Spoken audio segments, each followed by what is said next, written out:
Welcome to Overnight Wisdom, a show where we sit with changemakers, artists, business leaders, and thinkers.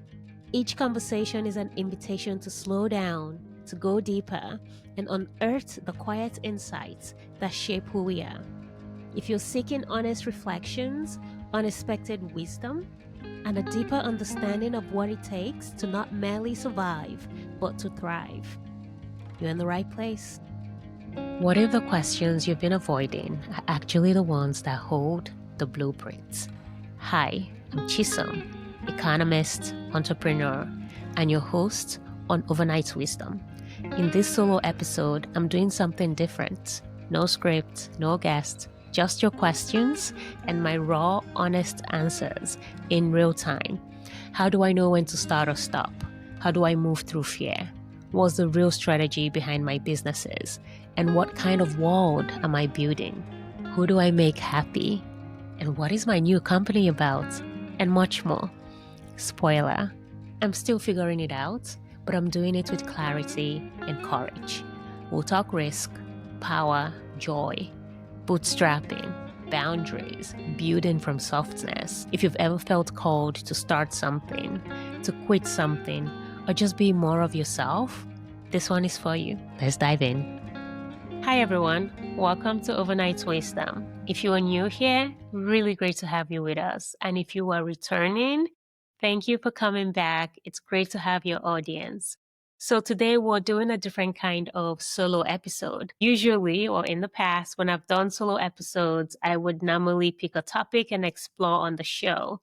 Today, I am actually going to engage questions that I have received from listeners. First, I want to say thank you to everyone who sent in questions. Really appreciate the input and your engagement. I got a lot more questions than I can cover on this session. And one of the things I tried to do was to group questions together based on similarity, and over subsequent solo episodes I can explore other questions. So if your questions have not been addressed this time, rest assured I will get to them at a later episode.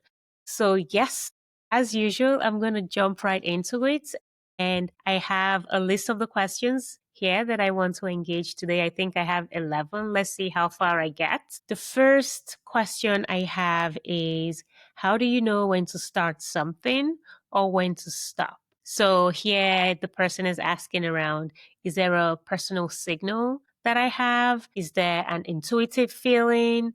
Is it, stress, burnout, or a sense of alignment? I think for me, when I know when to start something, usually comes around when I cannot stop thinking about that thing. I'm the kind of person that has a million ideas. Of course, I'm centering this now on building businesses. But I'm the kind of person that has a lot of ideas. I see ideas everywhere. And for me, it then comes down to knowing that I can't do every single idea that pops in my head. But at the same time, knowing that the thing that keeps me up, the thing that I get excited about, the thing I wake up for at 2 a.m., wanting to do, is where I need to be putting my energy into. And oftentimes, this has been how my companies came to be, where essentially it was something I thought about for a long time and I mulled on. And then I decided, this isn't me. I have to bring it into the world, and I have to figure it out as I go.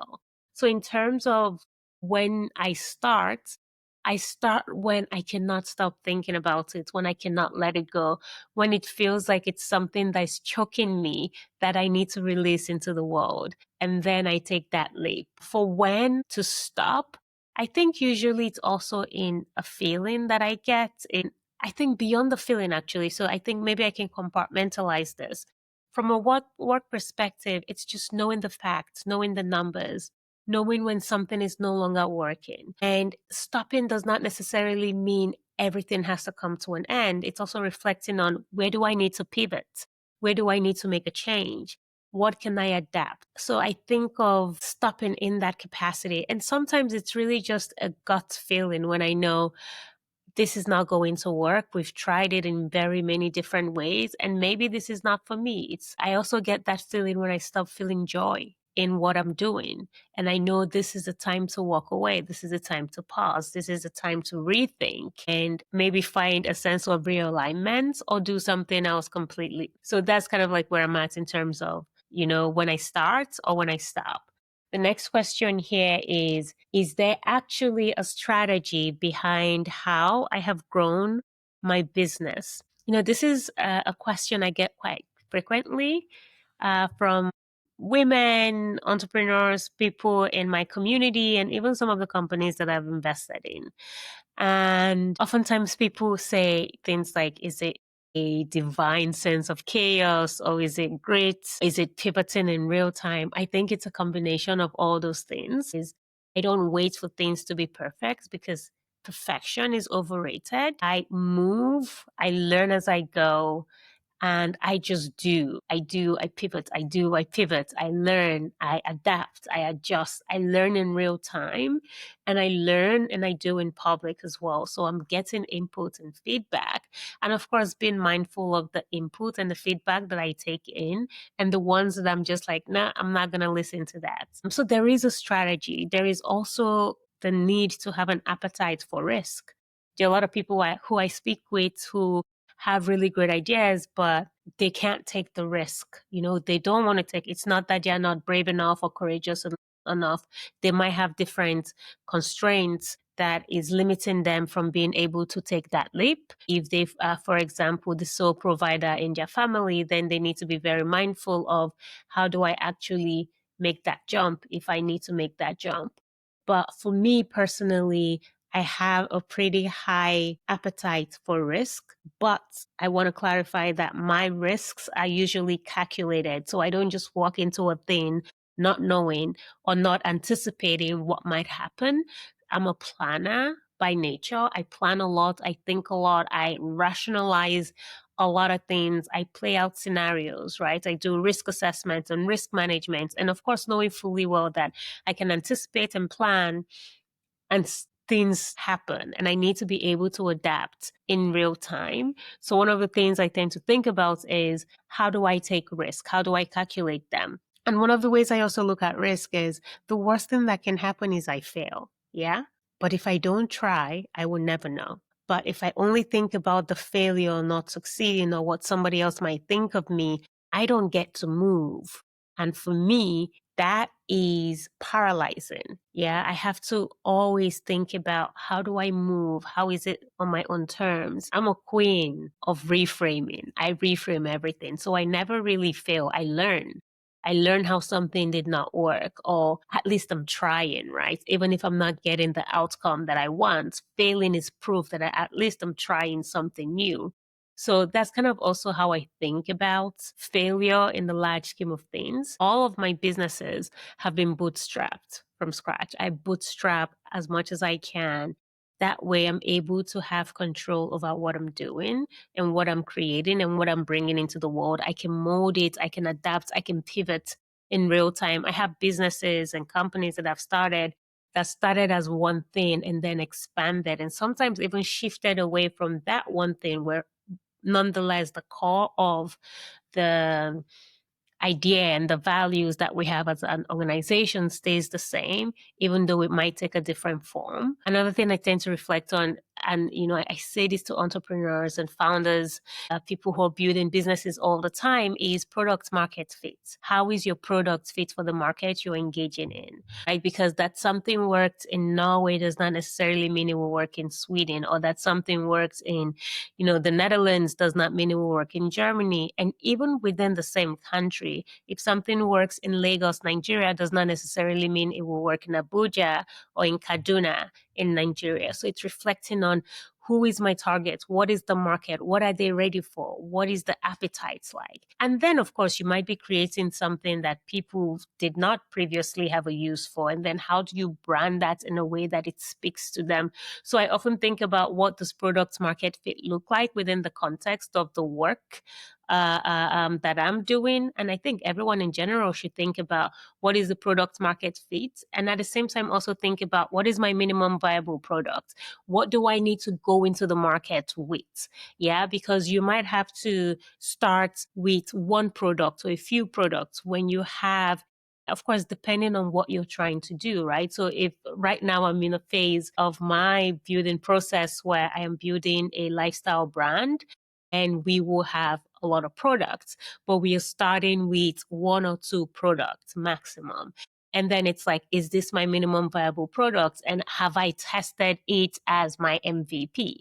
So just reflecting on it in terms of, product market fit and minimum viable product. Have the big picture, but figure out, how do I launch? How do I test? How do I adapt as I go? And how do I get feedback in real time? Oftentimes I've seen entrepreneurs and founders wanting to perfect every single thing. But the thing is, perfection again is overrated, and perfection continues to move. Yeah. The goalpost continues to move. So you can perfect something for now that is good enough for now, but that doesn't necessarily mean that it would be good enough for next week or next month or in a year. And especially in a very technological and AI driven world, the business landscape is quickly changing. So how are you in the game? Do you already have skin in the game?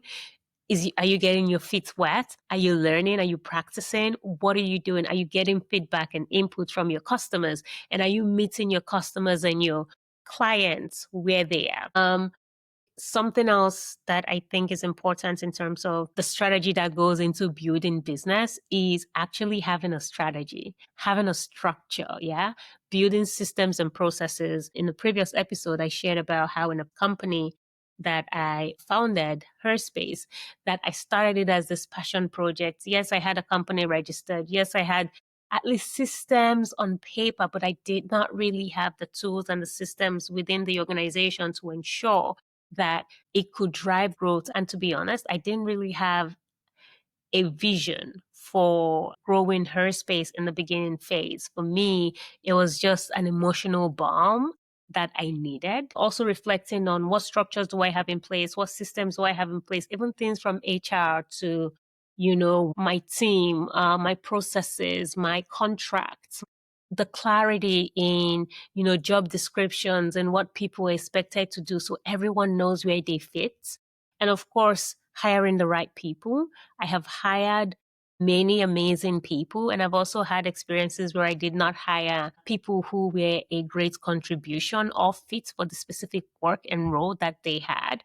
They were great people, but just not great employees for the specific role. So also reflecting on that in terms of that goes into your strategy, because essentially you might have the best business idea, you might have the best product, you might be swimming in cash, but if you don't have the right people on your team, then it's going to go downhill pretty quickly. Something else that I use as a strategy is I start selling before I am 100% ready. Yeah. Right now with my company that I'm launching, I already started selling one of the products lines, which is candles. I did a test batch and sold at my summit, the conference we held 2 weeks ago. Right. And I've been talking to friends about it, telling them, hey, buy for Christmas, buy for this, buy for that. Right. And I'm already testing that concept. I'm testing what people want. People are telling me the scents that they love. So I'm beginning to understand, okay, I'm selling a luxury product. Where am I meeting my people? How am I getting feedback from them? And how am I adapting and taking in those inputs that are relevant for me and how I grow? So start selling before you're ready. I think that's important. I think as well, which was a question, strategy behind how I've grown my businesses. I also think about execution. My team and myself are really good at what we do. Yeah. And for me, for example, I can be quite obsessive about the tiniest detail, how we make people feel in a space. For me, that is something I always think about is everything is by design. How people feel when they interact with our products, when they interact with our service, when they show up in the space that we're holding has to matter. And that has to happen by design. It's not enough to say, I want you to feel seen and heard and appreciated. We have to design it in the way we engage from the very moment they meet us until, they go home. And it's not really about being perfect. It's about meeting them and ourselves where we are. And I often come down to this idea of a brand. Yeah. This whole thing about people might forget what you say to them. People might forget what you did even to them, but people will never forget how you make them feel. And I reflect on this quite often. And of course, thinking about the back of the napkin concept, where you can essentially create a business plan by drawing three circles on the back of a napkin.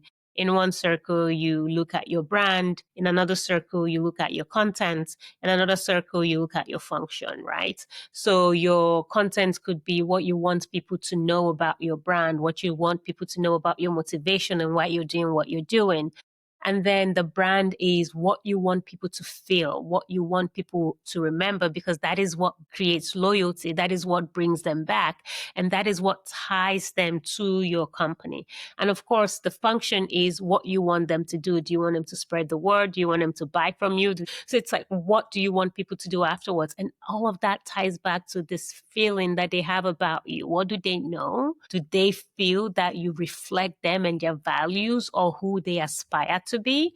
And then what do you want them to feel about that, and what do you want them to do afterwards? So that's also something I go back to quite often, this back of the napkin concept. Okay, the next question I have is, what are you currently excited about and why? My gosh, I am excited about a lot right now. The first thing I am excited about is AI. Yeah, I am fascinated by what it can do for especially small and medium-sized businesses in terms of how it can amplify efficiency and also free up time so leaders and people in workplaces can actually spend time on strategy and creation. You can also use AI as strategy integrated into like the work that you do. So at the moment with AI, I'm building AI agents. Yeah. So I'm basically creating agents who do specific tasks for me. It could be research, it could be marketing, it could be also them competing with each other just to make sure that I get the best output for whatever it is I'm looking for.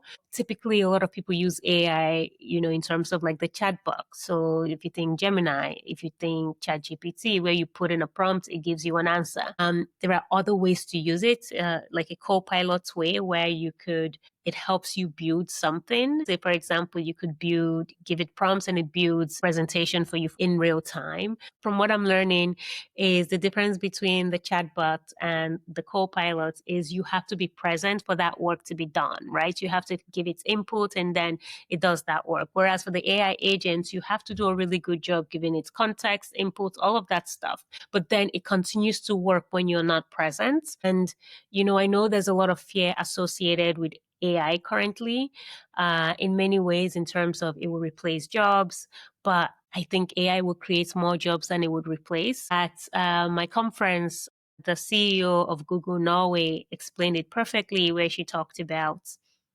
when the airplane was discovered or created, it was a completely new thing. It was disruptive in a sense, but positively so. And then an entire industries and framework was built around it, giving people work, giving people new ways of thinking, new ways of exploring. So I think there are a lot of opportunities that come with AI, more so than the cost or the loss of it. And with AI, I'm a realist. I think that AI is here to stay and we just have to get on board and hope that we all use it responsibly. But for businesses that are not implementing AI today or in a couple of months or in a few years, might be very well left behind. So AI is something we should lean into and say, how can we shape it as well? And how can we use it for good? Okay. Something else I am excited for right now is I'm writing a book and I am making progress with my book. I have about 60,000 words and I'm aiming for around 75,000 words. So that's quite exciting. But what is really exciting is I am now creating a world because I'm writing autofiction. So of course, when I started writing this book, I did not think that I would kind of merge genre, because now my protagonist is sharing about how she survived something that happened to her. And she did that by, basically existing in this world that she created for herself. And in articulating or writing that word, I find myself like veering into fantasy. So it's really fascinating to see what it takes to build the world, and hoping to God that I do a very good job at it. So we'll see. Yeah. And I think something else I'm excited about is that I'm learning new skills because I'm building a new company. I am bootstrapping and doing everything by myself. My husband is helping me a lot as well. He's supporting a lot, but I'm doing everything by myself. I'm doing the social media. I'm doing the strategy. I am learning to edit videos. So I'm learning new skills. It is uncomfortable, but I love it because it means that I'm learning something new. Next question. How do you move past fear and do the things you do anyway? I don't think that I move past fear in the sense of the word, in that fear is present. And if I were not afraid, I would not do it. Like, I feel like if my dreams don't scare me, they're not big enough. They have to scare me, and then I have to face that fear. So I do it afraid. So I don't think that I move past it. I just do it afraid because I need to be trying. Yeah. I always have to be trying. Not trying feels like death to me. And for me, it's important that I am making progress or not, but I'm at least moving, one step at a time. The next question is, you do a lot. How do you hold it all? Some days I hold it well. I think most days now I'm doing really well in holding the different things that I do. Listening to myself, knowing when to rest, knowing when to take a break, knowing when to check in, because I don't just need boundaries from the world. I also need boundaries for myself because I tend to have workaholic tendencies. So I think managing that, and because at the same time, I have kids, and spending time with them is very important to me. Spending time with my husband, still leading my companies and my team. So for me, it's a balancing act, and I don't always get it right. And sometimes something gives. Yeah. I'm not always 100% present for everything that I want to be present for. But those are the things I negotiate, and I have my non-negotiables. What are the things I don't miss? What are the things I'm present for? So I think for me, I just navigate that as it comes, checking in, asking for help when I need it, and resting when I can. Think something else I have learned to do in holding multiple hats is that I can say no after I say yes. Yeah. Because sometimes you commit to something when you don't have full picture of your capacity. And then you realize that, okay, from a capacity perspective, you might not actually be able to make it work. So I think I hold it all by giving myself grace because I don't do it perfectly. But of course, I also realize that I do a lot of things simultaneously. Like I'm working, managing a team, doing this podcast, which I love, which gives me just a place to reflect, escape, and learn from others and my guests. So yeah, just holding that space and handling it all with as much grace as I can give myself. One of the things I often say to myself, when I'm struggling or when I'm not meeting my own standards in terms of what I should be doing, I say to myself, Chisom, if you were your own best friend, what would you say? And then I try to treat myself exactly that same way. Okay. Next question. What is my new company about and why now? All right. So my company is called Chiije, and Chiije was born from a simple but radical belief that the things and the people we bring into our lives should nurture us. So Chiije will be a lifestyle company rooted in tradition. And for me, of course, a lot of it comes from my African tradition and heritage. It will be guided by nature. And my vision is really to build a lifestyle brand that redefines modern luxury. And when I think about the different product lines, the horizon is quite expansive. Right now, at this stage, what it's looking like is that it would be a lot of the things that I love. So things like candles, things like diffusers, things like, essential oils and scents, creams. And I think so it's quite expensive, but of course, I'm looking at it in a way that is staggered because it needs to be me. I don't just want to white label something and say, hey, this is Chiije. So for everything, I am a part of it. I am mixing the scents. I am testing the different waxes. So I'm super excited about this process. And, I also want to frame here that I know this is a saturated market, right? The world does not need another candle or another tea or another spice. But I do think it needs new ways to live with the things that we love, things that are rooted in sustainability, things that are designed intentionally, not necessarily just from a performative perspective. So when I think about, our product line, I often reflect on why now? Why am I doing this in this moment? The idea for Chiije has been with me for so many years, and I just never really moved on it because it was product based. And I've been so used to most of the businesses or all of the businesses I've founded so far as service based. And I kept postponing it. I'm like, I'll do it in 3 years. I'll do it in 3 years. And this summer I was having a conversation with one of my dearest friends, Tendai.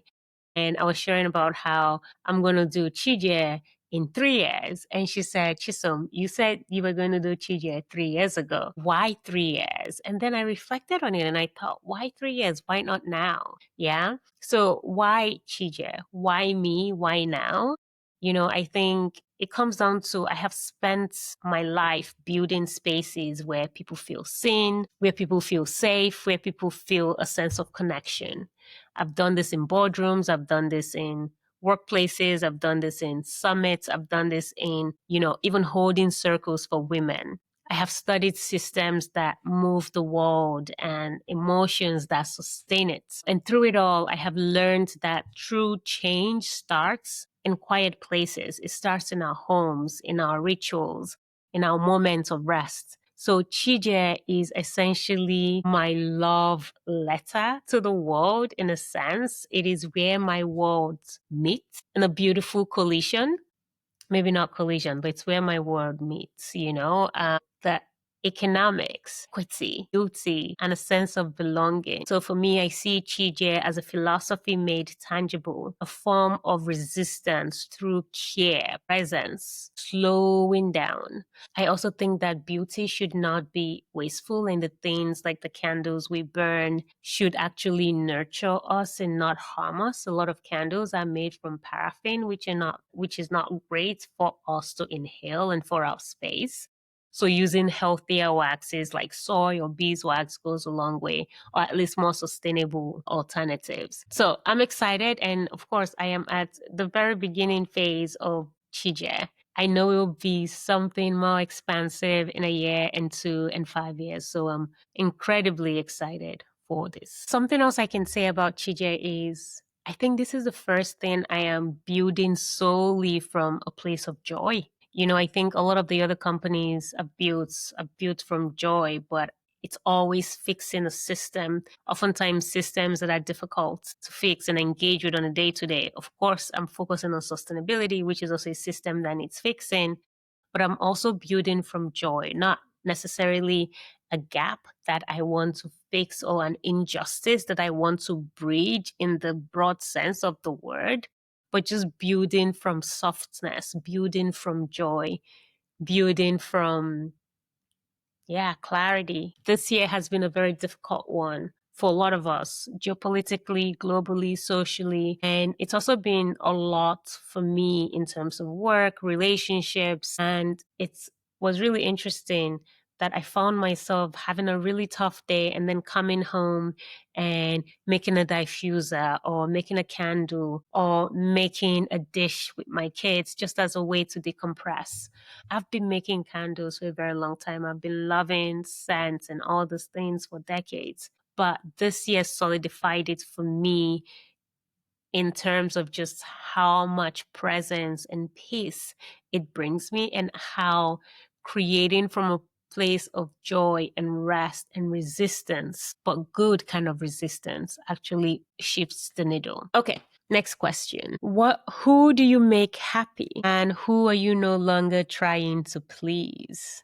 Ooh, that is a good question. Who do I make happy? I hope I make my children happy, my husband, of course, and myself. I make myself happy. Yeah. So yeah, my children, my husband, and myself. Those are the people I make happy. And who are you no longer trying to please? I don't really try to please people. So, Yeah, that's an interesting question. I think for me, what I continue to seek is self liberation, and we can always be liberated. I felt very liberated last year, and this year I have found even more liberation. Next year, I'm sure I will dip in it, even though I think right now that I'm quite liberated. So, I'm not trying to please anyone. I'm trying to exist authentically as myself. I feel that I don't owe anyone really any explanation for being myself, for the decisions that I make, as long as I am happy with them and they are fair and in the best way possible. They are equitable and good for the people that are directly or indirectly affected, then I'm good. So yeah, I'm not trying to please anyone. Another question here is, what is one thing you believed 5 years ago that you no longer believe? Really great questions, people. A couple of years ago, I thought we did not need power, but this year has sharpened me in a way where I am beginning to realize that good people, people who mean well for the world, for planets, for people, they need to intentionally and aggressively seek power, because without power, nothing moves. And power can mean different things to different folk, right? Power can be, social capital. It could be financial. It could be in positional power, say in leadership roles, being a politician, even being a teacher. But each person that wants to contribute to the betterment of the world needs to explore from their perspective what they want to see change and then become those agents of change. And one way to do that is to build power in whichever space you hold. Because when you have power, you can create change. You're not at the mercy of somebody else to decide how you move or how you create. So that is something that is very present for me. And I do want to explore the topic of power more in this podcast, because I think it's really important that we all grapple with it. In many ways, we can reflect on how a lot of people stay on the sidelines. And then we have people who some of us might feel have no business being leaders.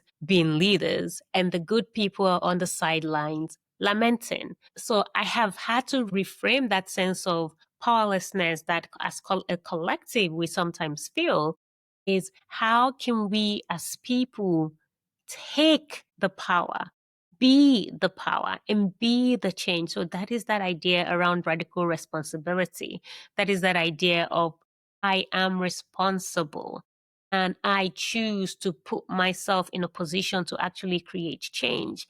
Because if all we want to do is point fingers and say somebody should have done, that leader should have done, then we are also inherently a part of the problem, and we are not powerless. We have power within us. Now it's just about choosing to wield that power, recognizing that there are different constraints, different identities, different positions, but recognizing that in your little space and sphere of influence, what can you change? What can you interrupt? How can you co-create a little bit of heaven? So I think in previous years, I haven't thought about power in this way. I used to think that it was enough to not have power and still change things. But it's becoming abundantly clear to me that power moves, and we and a lot of good people, a lot of activists, a lot of people who want to see change in the world, be the politician you want to see, be the leader you want to see, be the doctor you want to see, be the teacher you want to see. So yes, that's where I'm resting currently, is the need to aggressively, intentionally, and consciously secure power so we can use it for good. Okay. Next question I have here is, what kind of leader are you becoming? And what kind of world are you building? Oof. I'm becoming a leader who tries to be better every single day. I'm becoming a leader who is always learning, who is curious, who aspires to embody humility. I'm becoming a leader who does, who who acts, who actions their beliefs. I mean, I'm that leader. I action my values. But yeah, I'm always learning. I'm always curious. I'm always trying. I'm the kind of leader that fails forward. Yeah. And I will always try to do better, to be better, to improve, and to create, not just for myself, but for a lot more people as well. And what kind of world am I building? The second part of that question. I'm building a world that is deserving of my children. I'm building a world where my kids can take for granted that they belong. I'm building a world where people are valued as they are, not on the basis of their identity, but just as people. A world where we don't try to take freedoms away from people who are already on the margins. Gosh, I want a world that is deserving of each and every one of us in all the good ways. I want a world that is kind. I want a world that is hopeful, because hope is a strategy. Okay, I have a final question here, which is texting or talking. Oof. I'm not a big fan of texting. A lot of people text, and sometimes I text. It's practical. For example, when you're otherwise occupied, I see the functionality of text, and it's great. But I will not have a 3-hour conversation on text messages. I would prefer just picking up the phone and talking to you on the phone, because oftentimes what takes, an hour to text can be discussed in 5 to 10 minutes. One of the things I actually find interesting about this, I've heard a lot of leaders say, send me an email. And then you're sitting there responding to an email for 30 minutes, where you can pick up the phone and go, 3 minutes, you have the thing done, dusted, and said, and you move on. So I'm still very much, I guess, a millennial, old school like that. Yeah, I'm going to pick up the phone and have a conversation kind of person. But of course, I also text. I'm one of those people that would text and then disappear and then respond a couple of days later, because, yeah, life happens and I get distracted. So I really love a phone call. Okay.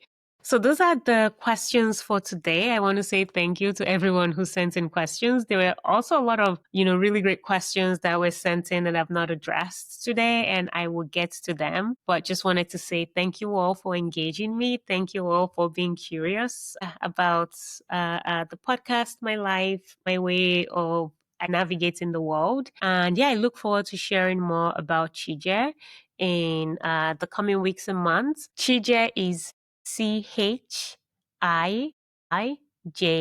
So it's Chiije.